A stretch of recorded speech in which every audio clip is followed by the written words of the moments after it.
Okay, so the first thing you want to take care of is the exponent on the outside, right? So this is going to get distributed to each of the terms inside, or I can duplicate this 3 times, but obviously it's easier to do this way. So this is going to be a 3 to the third, an a to the second raised to the third, and a b to the third. And then the second set of parentheses is to a to the third b.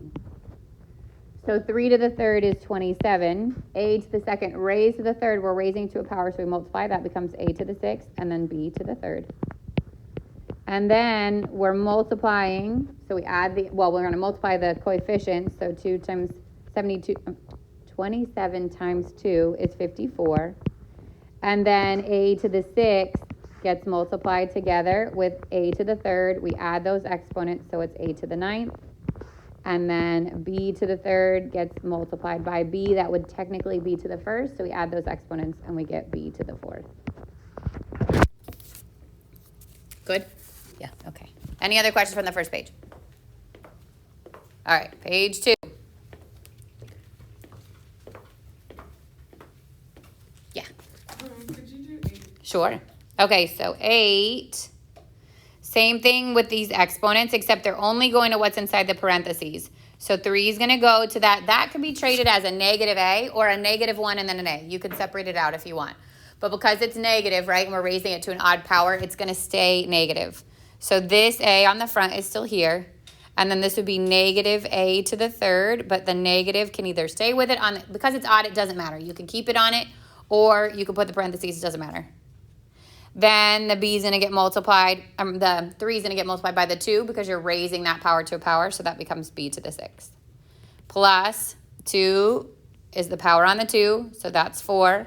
2 is the power on the a squared, so that's a to the 4th.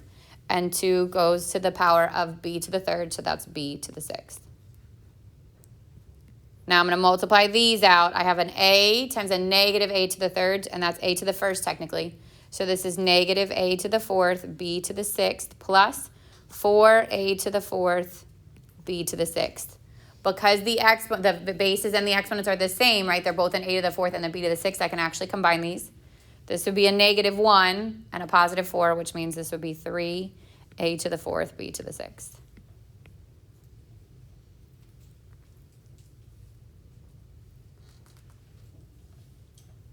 Any other questions from page 2? Yeah.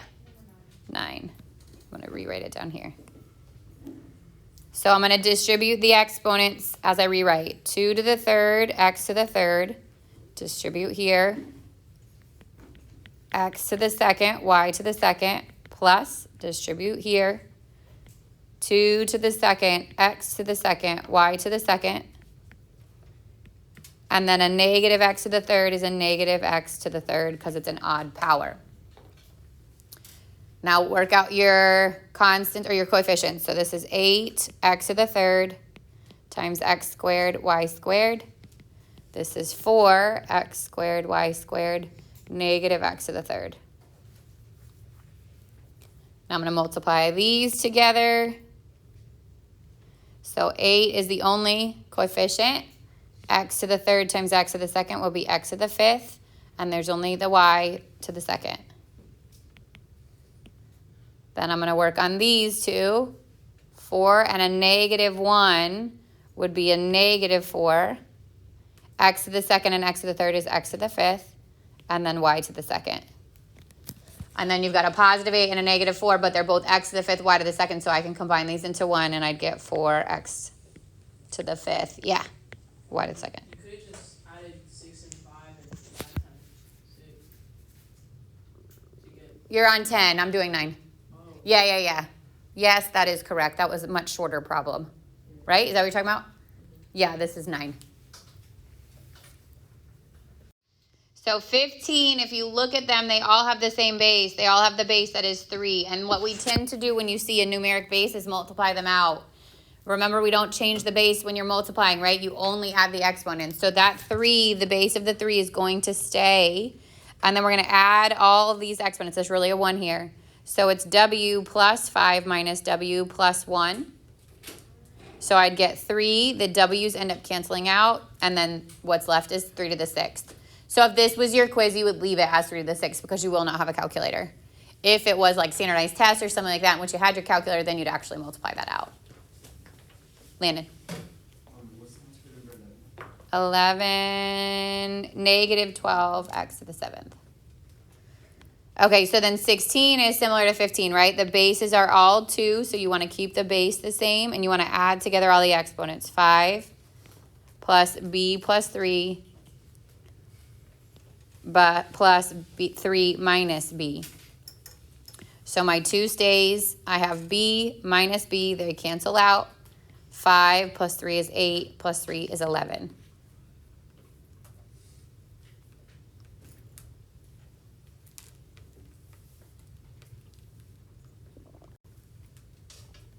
All right, page 4, 17 through 20. Questions on these?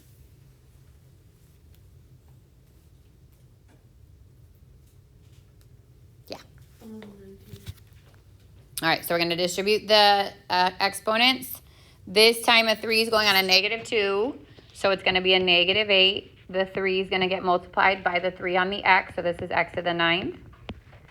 And then I'm going to do that process again with the next one. So 5 to the 2nd would be 25, and then x to the 2nd raised to the 2nd is x to the 4th. So now I'd multiply out negative 8 and positive 25. That's negative 200. X to the 9th times x to the 4th. We add those exponents, and I get x to the 13th.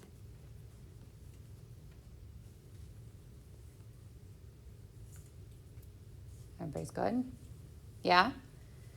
All right, so this, we're going to check homework like this just while we're in like that P2 section. When we get to the online homework, what will happen is you'll actually do it online. It will tell you if it's right away, and you'll get 3 chances, right? We'll talk more about WebAssign when we get in there. But then what happens is the morning it's due, like if it's due at 8 a.m. on today, then at 8:01 those answers become available, and it's your responsibility to go in and check the answer. And if it's something that you don't understand, at the start of each class, I'll say any homework, any questions from WebAssign, and I will go in and I will screenshot the question you got and I will go over it, okay?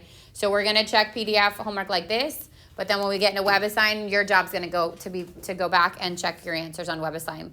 Like I'll usually say like while I'm taking attendance and stuff at the beginning of the class, use that time to kind of check your answers, and then I'll go over questions, okay? But you'll know right away if it's right or wrong. It's only if it's wrong that maybe you have to go back and check your answers. All right, chapter P, section 2, continue, right? So this is like really the third part of P2, but we say B part 2. I don't know, we should just rename these sections. Chapter P2 is a huge section. It's technically going to be 4 days worth of notes. Today we're talking about rational exponents. So we did exponents to begin with, right? That was the stuff we just went over. And then we did on Friday, you did negative exponents, and now we're talking about rational exponents. And a rational exponent means that the exponent is a fraction. That's what that means. So the rule for fractions is if whatever the base is and it's raised to a power, the bottom of your fraction becomes the index on the radical. So it slides forward, and the top number from your exponent becomes the exponent on your base. So the bottom slides over and the top drops down. So if you think about as x to the 1/2, like try to get a visual on that. If I were to slide the bottom over, that means it would be a square on the front of your root, and the top would drop down, and this would be raised to the first power. Now, a square root, just a regular root, has an index of 2, so you don't need to write a 2. If you want to remind yourself, you can, but you don't need to. A square root means there's a 2 there. And then an exponent of 1 is the same thing as not having an exponent. So that's why this one can also just be written as the square root of x. If it's a third, that's your exponent, then it's a cube root. So you need that number to repeat 3 times with a cube root. And then if it was 2/3, the 3 is the index and the 2 is the exponent. So you can actually write it the way that it is, which is how I would recommend it, or you can write it as the cube root of x squared. The square can go on the inside or the outside. But when we start to simplify these numerically, it's going to be easier to put it on the outside. You're going to want to be able to cube root first and then raise it to that power. So bottom slides over to become the index, top drops down to become the exponent.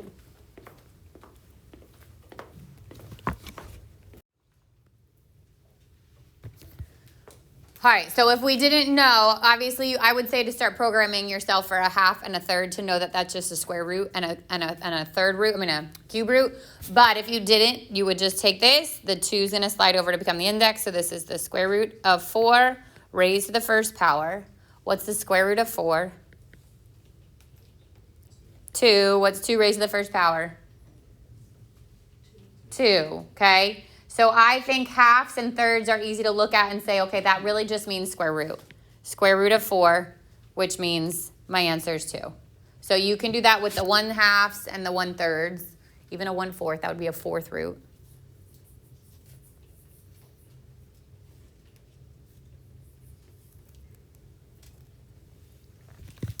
For 2, the 3 is going to slide over to become the index. So this is the cube root of 27 raised to the second power. Anybody know the cube root of 27? It's 3. Let's say we don't know it. We're going to break 27 down into its factor tree. So what 2 numbers multiply together to give me 27? 9 and 3. Can I break 9 down into factors? What? 3 and 3, right? The other 3 is a dead end, right? Once we get to the dead ends on all of them, the number on the outside, so this cube root tells me that I need 3 of the same number in order to get rid of that root.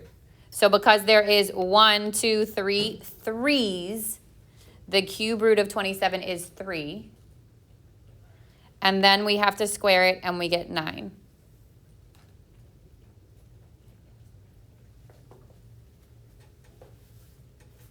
To make life easier on you, I would strongly recommend memorizing some of the lower cube. So 2 to the third is 8, which means the cube root of 8 is 2. 3 to the third is 27, which means the cube root of 27 is 3. 4 to the third is 64. God bless you. Which means the cube root of 64 is 4. And I would say 5 to the third is 125, which means the third root of 125 is 5. The rest of them are not as common. Those would be probably the most common ones. But obviously we can keep going because we could then just break it down into a factor tree.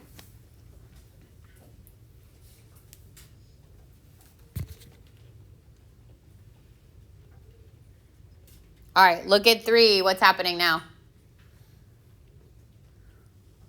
What's on there that hasn't been there yet? The negative. What's that negative doing?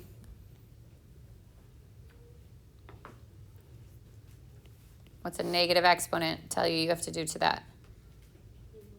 Move it to the bottom. So this becomes 1 over 81 to the 1/4.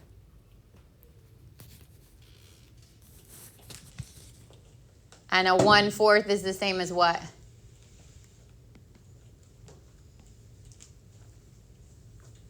Where's the 4 go? Index or exponent? Index. So this becomes the 4th root of 81. And it's raised to the first. You don't need it because it's just the first. But if you want to put it there to remind you, you can. So now I have to take 81 and break it down into its factors. Unless you know the 4th root off the top of your head. Which eventually you might. But for right now, we're going to pretend we don't. 81 is what times what? 9 times 9. Then I can take each of those 9s and break them down to 3 and 3. And 3 and 3. And how many 3s are there? 4. So the 4th root of 81 is just 3.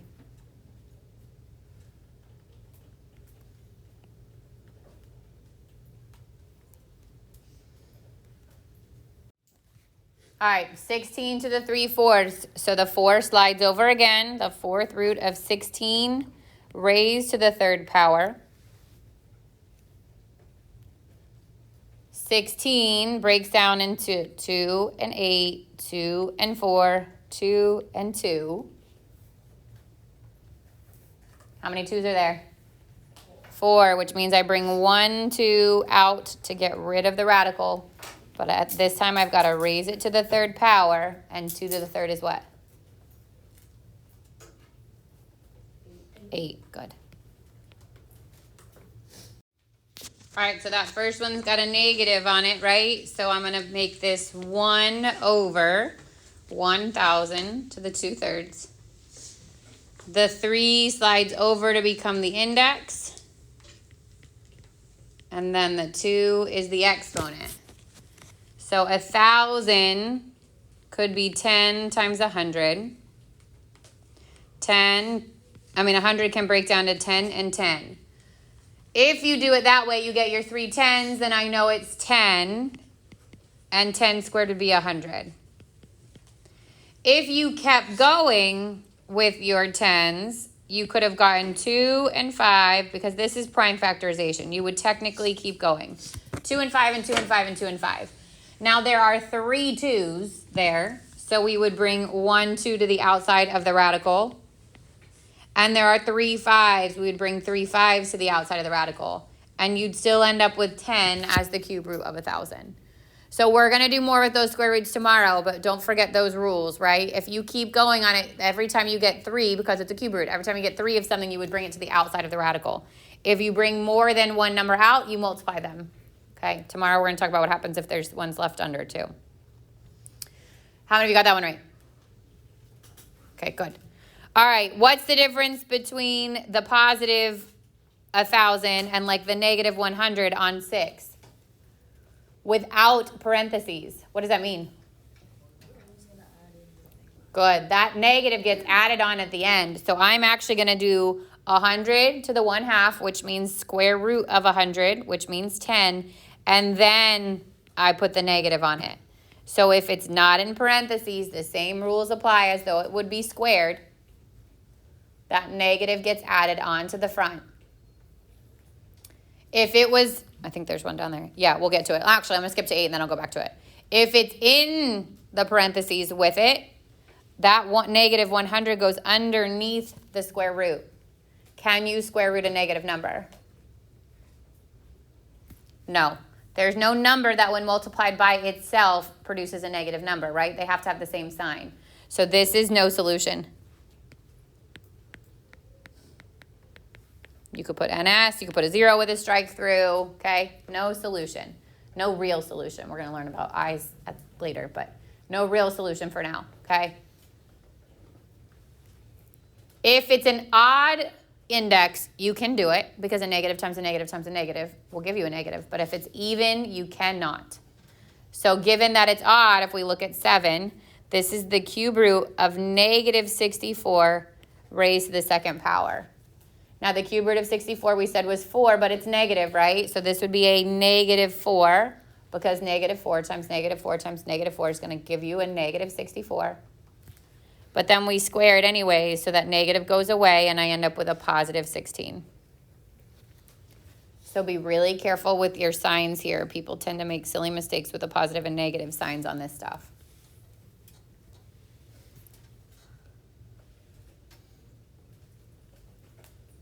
Questions?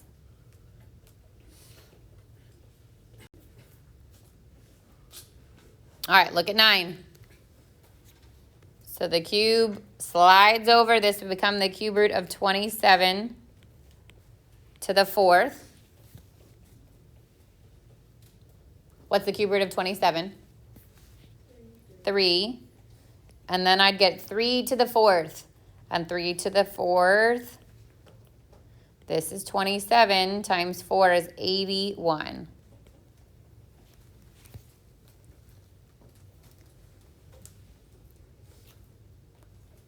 Now here's the other way to do them when they're improper fractions. So if the number in the top is higher than the one in the bottom, this is actually an improper fraction, right?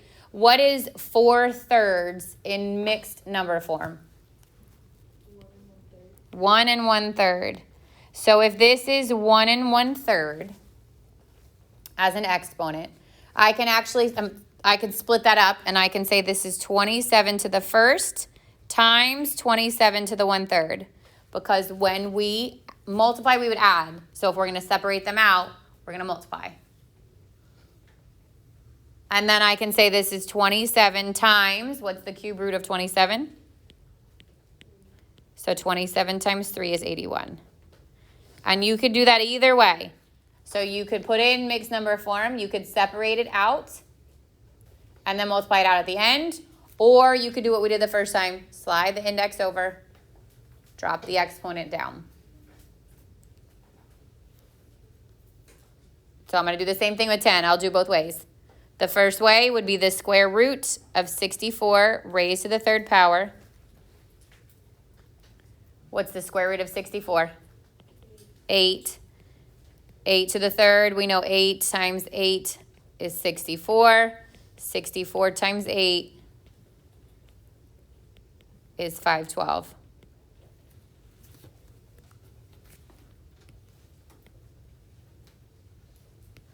Or we make this 64 to the first times 64 to the 1/2, because this would be 1 1/2.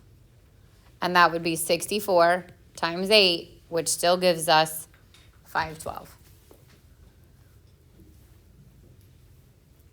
So only if it's improper can you do it both ways. So if the number in the top of the fraction is bigger than the one in the bottom.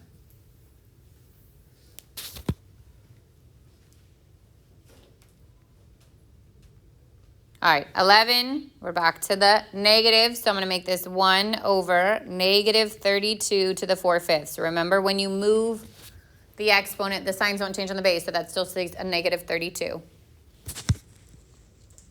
So this is 1 over the 5th root of negative 32 raised to the 4th power.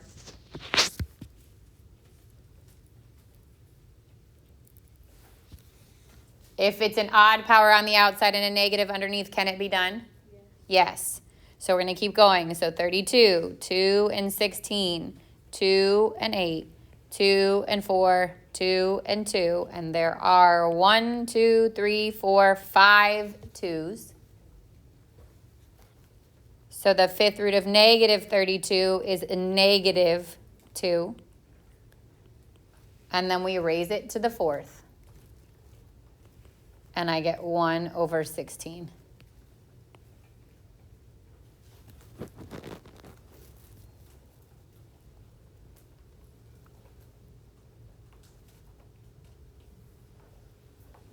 Questions on that one?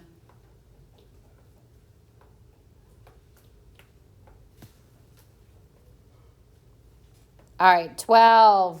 What can we do to get rid of the exponent being negative? There's two answers, actually. I could distribute the exponent to the top and the bottom, but then I'd have to move them both, right? Or if there's a fraction on the inside and a negative on the outside, what's the fastest way to get rid of the negative on the outside? Good. Flip the fraction. So this becomes 100 over 121 raised to the positive 3/2. So by flipping it, all we do is get rid of the negative on the exponent. Now I'd make this the square root of 100 cubed over the square root of 121 cubed. They both get the exponent, so they both be raised to the 3/2.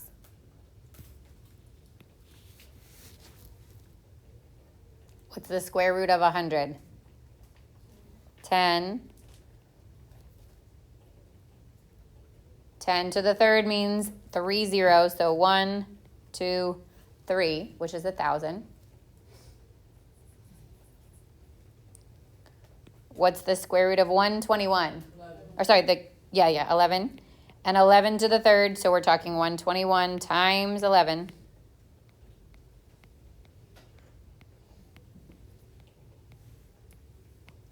Which is 1330.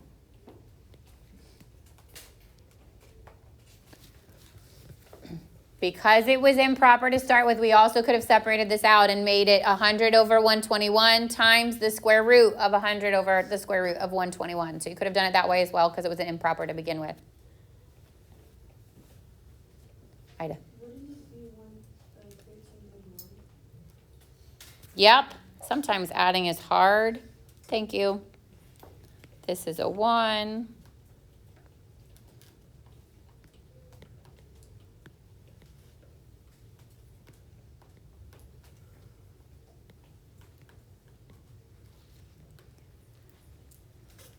questions on those?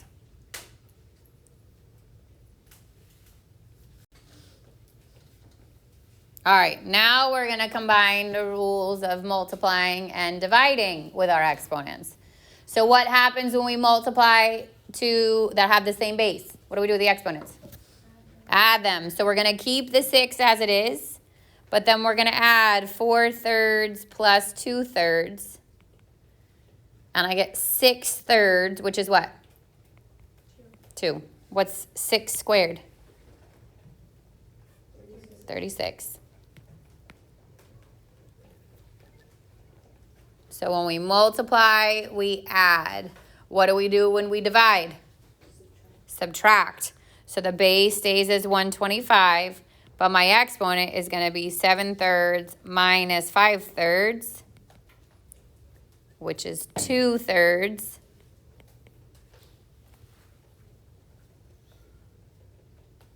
The 3 slides over, so square root of 125, or sorry, cube root of 125 squared. What's the cube root of 125? 5. 5 squared is 25.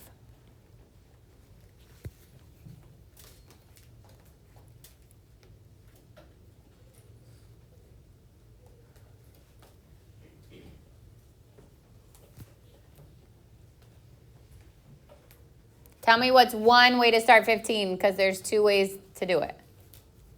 See which way our brain sees it.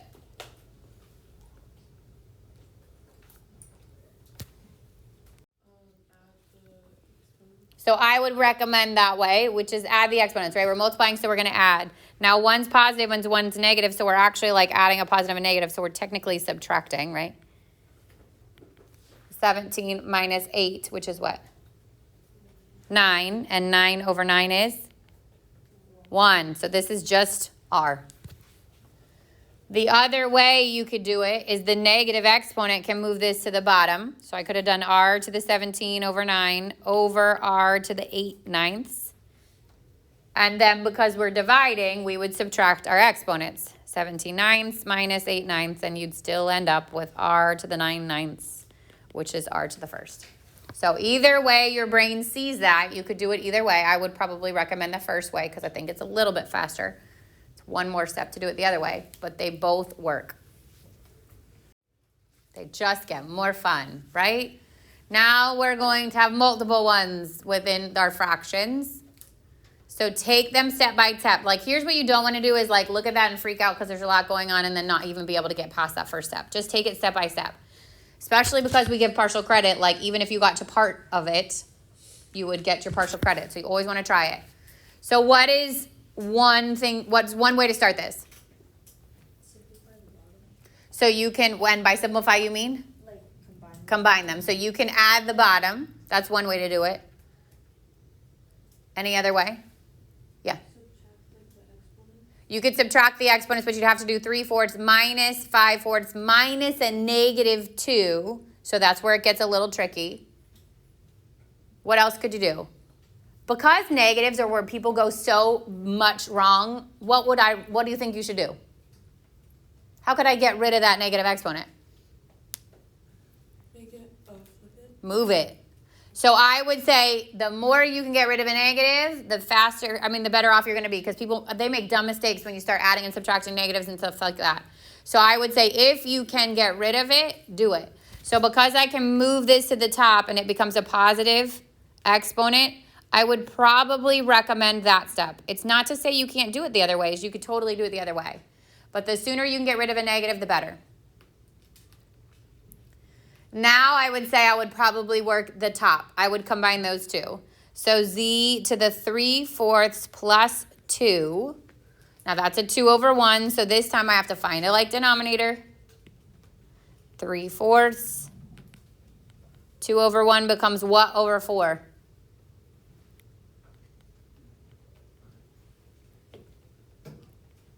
8, right? I had to multiply the bottom by 4, so I multiply the top by 4. So 2 is the same thing as 8/4. And this becomes 11/4. So that's the exponent on the numerator z. The denominator is z to the 5/4. Now I would say let's subtract. So z to the 11/4 minus 5/4, which becomes z to the 7/4. Isn't it z to the 6/4, yep. Thank you. Can I simplify 6/4? That would become what? 3 and 2. Good, 3/2. So if it doesn't specifically state to get rid of the radical, you can leave it this way. If it says to put it in radical notation, then it would be the square root of z to the 3rd. So if it explicitly states to put it in exponential form, you want it the first way, radical form, you want the bottom way. Okay, if it doesn't state it, I would actually take either of those answers. Yeah, he's right. Sure.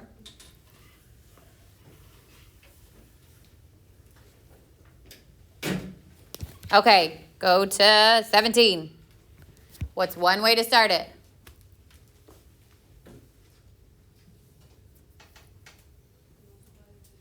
Good. Now we're raising power to power. So you've got two things happening here, raising power to powers and the fraction, okay? So I'm going to get 15 times 1/5. 1/5 of 15 is what? 3. So that's x to the 3rd. 15 times 2/3. So 2/3 times 15. 3 goes into 15. 5 times 2 times 5 becomes 10. So y to the 10th over x to the 2nd. Then what?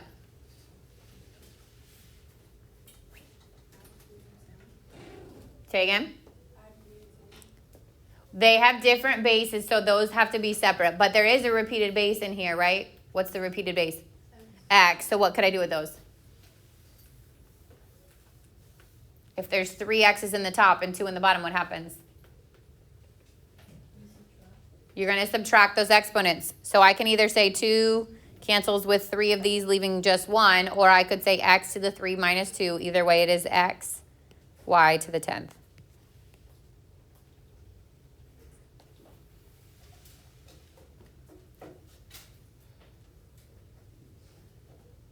All right. 18. What are we going to do? outside? Sorry? The outside? Good. So distribute the outside in first. What's 3 times 1/4?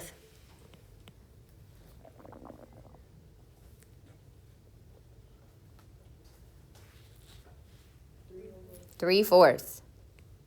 Right? This would be 3 over 1 times 1 over 4. That's 3/4.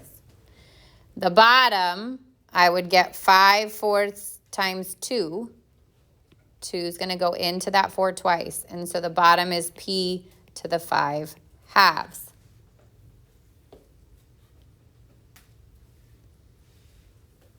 Now what? Make them, what's the word? Like the same denominator. You got to give them a like denominator. So I'm going to subtract, right? So it would be 3/4 minus 5/2. So I'm going to have to multiply by 2, right? Because 2 times 2 is 4. 5 times 2 is 10. So this becomes 3/4 minus 10/4, which is a negative 7/4. Now you'll never leave the negative in the answer. So what would be my next step? How do I get rid of a negative exponent? Move it to the bottom. So this becomes 1 over p to the 7/4, or 1 over the 4th root of p raised to the 7th. So again, if it said to eliminate the exponents, I would have the 1 on the bottom. If it doesn't, I would take either answer. If it's numeric and you can simplify it, you need to go to the next step. But if it's a variable like this one is and I can't simplify that anyways, I will take either answer there.